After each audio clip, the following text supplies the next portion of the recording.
Hey, Chicagoland investors. Will the lease renewal rate stay strong in 2026 and 2027?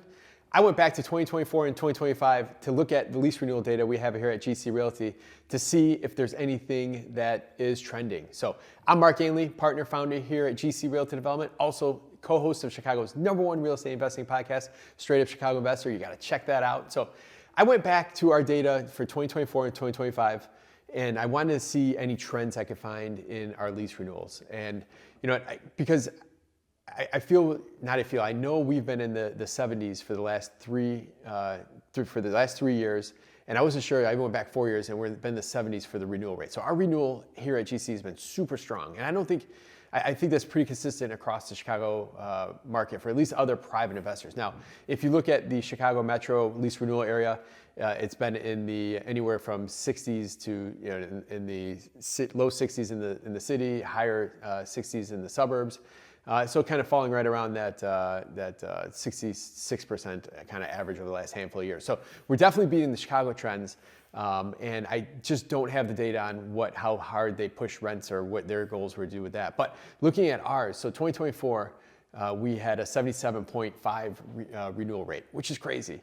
And 2025, we had a 72.3% renewal rate of all of our tenants that we have. And at the time, in these 2 years, we had anywhere between 1,350 and 1,450 residents at any given time. So that's a pretty high renewal rate out of a good data set. Now, the one thing that I did catch was in 2024, we only raised the rent on the tenants an average about 4.4%. And this is both city and suburbs. I didn't break that down here in this video, but in 2025, we went up to 6.7. So there's a little give and take. I'm not sure if that's the exact correlation of why our rate went down a little in 2025, but our what we increased it for went up. So that's something that we'll keep watching. But I don't know. As we go into 2026 and 2027, there's not a lot of things changing that were from the previous years. The housing stock.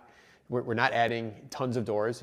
Single family homes might be being built around the fringes of the metro area, Kane County, Will County, all that, but they're pretty expensive. I know out by me, I live in St. Charles. I mean, even in like South Elgin, they're building these brand new houses, $600,000-$700,000. Like that's super not affordable for, call it entry home.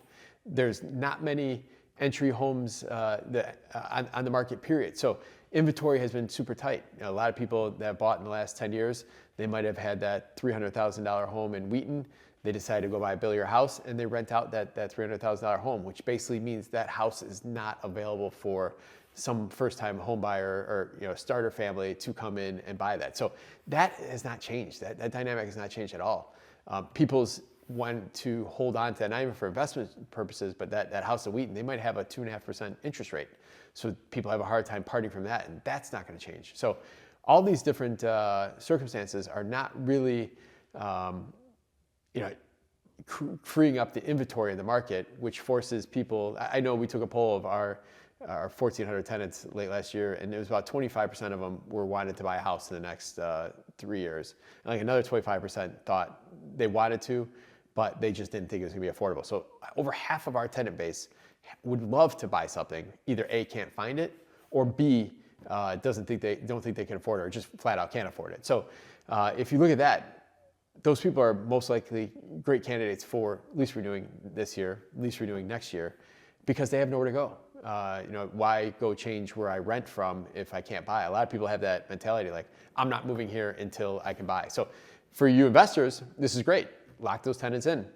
If you're able to keep them happy, maybe, don't get me wrong, I never want to squash anyone's dream to own home ownership, but at the same time, they're going to stay somewhere, so you keep them happy, and you can help them transition to that at some point down the road while limiting your turnover. So do I think lease renewals will stay strong here in 2026 and 2027? Yes, I definitely do. I don't think there's anything that's going to change that. There's not going to be crazy inventory that's going to come in. They've talked about lowering interest rates or creating a 40 or 50 year amortization for mortgages, which that's kind of crazy. I don't think that could happen here in 2026. We'll see. That could spur some things to happen, but there's not too much changing. Everything's kind of moving slow here, and I do think that investors here do have a good chance to hit that basically you have a 75% chance of getting someone to renew here this year versus in a normal market, or kind of in the last 15 years, whatever, it's been much lower on average. So, and definitely, and when we look at the Chicago market, or when you look at the nationwide market, that's always in the 60s. And I think even a couple of years is in the high 50s. So tons of other inventory around the rest of the country, not tons here in the Chicago market.